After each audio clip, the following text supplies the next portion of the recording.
علاقہ چھچ کی سرزمین جہاں علم و عرفان کے آفتاب طلوع ہوتے رہے، وہاں ایک ایسا چراغ بھی روشن ہوا جو علم کے میناروں سے روشنی لے کر دلوں کے اندھیروں میں اتر گیا۔ ایک ایسی ہستی جو قرآن کے سائے میں پلی، حدیث کی خوشبو میں بسی، جس نے مظاہر العلوم سہارنپور سے علم کا جوہر پایا، ترنگزئی کے روحانی آستانے سے فیض لیا، اور شنکا گاؤں سے یاسین کلا تک دین، دعوت اور تحریک آزادی کے ہر مورچے پر ڈٹ کر کھڑا رہا۔ یہ تذکرہ ہے اس عالم بعمل، اس فقیر مخلص، اس مجاہد وقت حضرت مولانا عبد المالک رحمت اللہ علیہ کا، جنہیں علاقہ چھچ کے گاؤں یاسین کلا کے باسی ہمیشہ بڑے مولوی صاحب کے لقب سے یاد کرتے رہیں گے۔ آئیے اس ویڈیو میں حضرت مولانا عبد المالک رحمت اللہ علیہ کی حیات و خدمات کا مختصر تذکرہ کرتے ہیں۔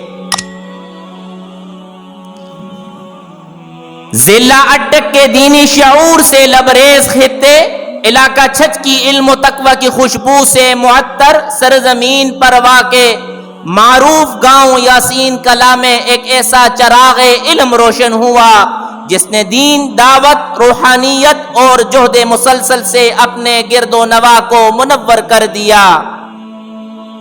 یہ وہی گاؤں یاسین کلا ہے جہاں 1875 عیسوی میں حضرت مولانا عبد المالک رحمت اللہ علیہ پیدا ہوئے، ایک ایسی ہستی جو بظاہر ایک فرد تھی مگر حقیقت میں اخلاص، استقامت، علم و عمل کا پیکر تھی۔ آپ رحمت اللہ علیہ کا تعلق مغلیہ خاندان سے تھا، اور آپ رحمت اللہ علیہ کے والد گرامی کا نام حضرت مولانا گل احمد بن فقیر نجیب اللہ رحمت اللہ علیہ تھا۔ آپ رحمت اللہ علیہ کو 5 بھائیوں کا ساتھ نصیب ہوا، جن میں آپ رحمت اللہ علیہ سب سے بڑے تھے۔ اسی نسبت سے آپ رحمت اللہ علیہ کو اپنے گاؤں یاسین کلا میں بڑے مولوی صاحب کے نام سے معروف ہوئے۔ حضرت مولانا عبد المالک رحمت اللہ علیہ نے قرآن کریم کی تعلیم اور ابتدائی کتب اپنے ہی خاندان کے علماء سے اپنے گاؤں یاسین کلا میں حاصل کی۔ اس کے بعد علم دین کی مزید تشنگی کے لیے ضلع اٹک کے علاقے مکھڈ شریف کا سفر کیا اور وہاں ابتدائی فنون کی کتابیں پڑھی۔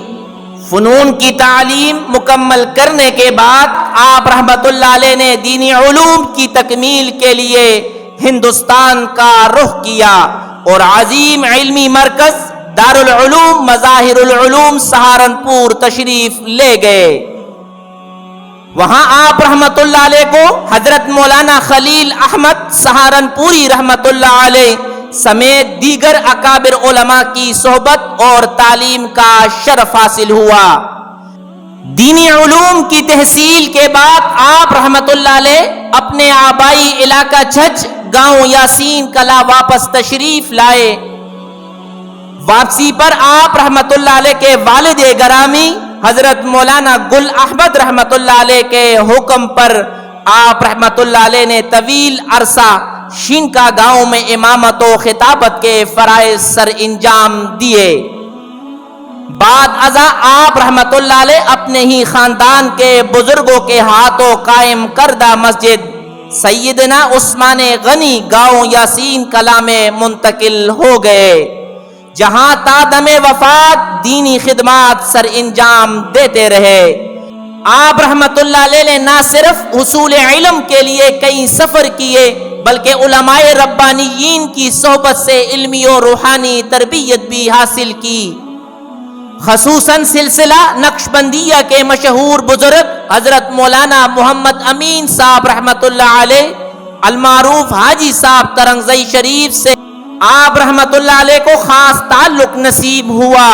آپ رحمت اللہ علیہ ان سے بیعت ہوئے اور انہوں نے آپ رحمت اللہ علیہ کو خلافت سے بھی سرفراز فرمایا۔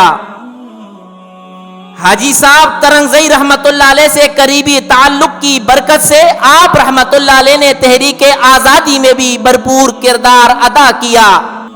آپ رحمت اللہ علیہ نے حاجی صاحب رحمت اللہ علیہ کے شانہ بشانہ برطانوی استعمار کے خلاف جدوجہد کی اور ان کے ساتھ آپ رحمت اللہ علیہ نے قید و بند کی صعوبتیں بھی برداشت کی.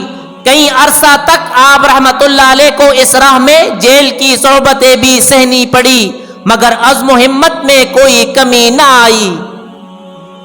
حضرت مولانا عبد المالک رحمت اللہ علیہ 27 فروری 1970 عیسوی بروز جمعۃ المبارک آپ رحمت اللہ علیہ اس دار فانی سے رخصت ہو کر اپنے خالق حقیقی سے جا ملے. اللہ رب العزت نے آپ رحمت اللہ علیہ کو 3 بیٹوں سے نوازا. ان میں سے ایک بیٹے محمد غوث بچپن میں انتقال کر گئے جبکہ 2 فرزند حضرت مولانا محمد داؤد اور حضرت مولانا محمد ایوب رحمت اللہ علیہ نے اپنے والد گرامی کی دین و روحانی وراثت کو آگے بڑھایا. دعا ہے رب کریم سے کہ ان کی قبر کو جنت کا باغ بنائے, ان کے درجات بلند فرمائے اور ہمیں بھی ان جیسے مخلص, متقی اور بعمل بندوں کے نقش قدم پر چلنے کی توفیق عطا فرمائے. آمین یا رب العالمین.